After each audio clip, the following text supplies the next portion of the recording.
Sur le territoire de la Mauricie, il n'y a pas de formation en études brassicoles, mais il y a un projet d'entrepreneuriat qui s'appelle Ma bière de session et qui invite les étudiants de l'UQTR à participer à la création d'une bière. Ce projet est chapeauté par la microbrasserie Le Temps d'une Pinte. Ça partit, il y a 6 sessions, fait que 3 ans et demi à peu près, parce que la COVID a fait qu'on a ralenti d'une session. On choisit des étudiants en fait qui s'inscrivent au projet avec collaboration avec le CEI, l'UQTR, Le Temps d'une Pinte. Ils produisent la bière avec nous, ils travaillent sur la recette, puis à la fin, on s'en va sur la route, puis on va la vendre en détaillant, puis dans les restaurants-bars aussi à Mauricie. On voit vraiment le cheminement du début à la fin d'un lancement de produit. Puis autant il y a des gens en psychologie qui viennent travailler sur le branding, il y a des gens en comptabilité qui viennent travailler dans la brasserie, des gens en biologie qui travaillent sur la vente. Fait qu'on les vraiment prenait un peu partout, pas juste dans leur domaine attitré en fait. Les premiers brasseurs, veut pas, ça va faire une vingtaine, une trentaine d'années que les brasseries ont ouvert.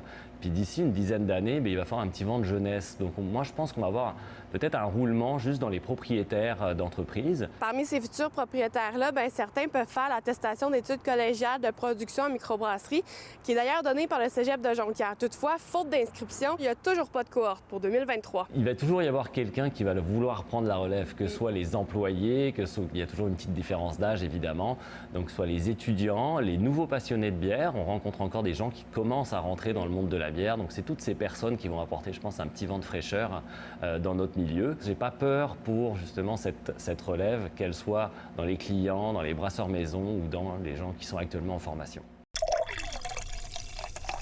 Contrairement aux autres régions, l'Estrie offre plusieurs formations dans le domaine, à commencer par celle de l'Université Bishop, où on offre un cours de brassage. Puis à l'Université de Sherbrooke, il y a une quinzaine d'étudiants qui s'impliquent dans l'usine-école Ciboire. Et ici, au séminaire de Sherbrooke, on apprend qu'une toute nouvelle formation sera offerte dès le mois d'août.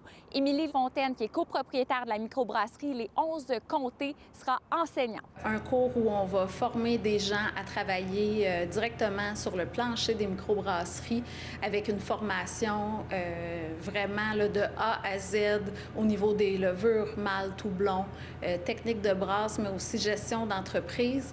Souvent, on va se former un petit peu on the side de manière autodidacte, mais c'est quand même très, très important là, de pouvoir offrir une formation certifiée pour les employés qui vont se retrouver dans le milieu brassicole.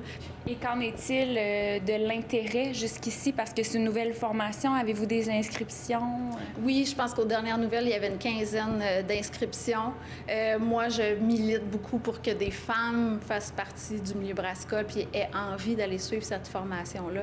On est encore trop peu dans le milieu. Je pense que ça va être génial pour la région, parce qu'après ça, on va avoir une main-d'œuvre qualifiée qui va être disponible, intéressée, qui va repartir partout à travers le Québec, mais qui va avoir été formée un peu sous notre chapeau.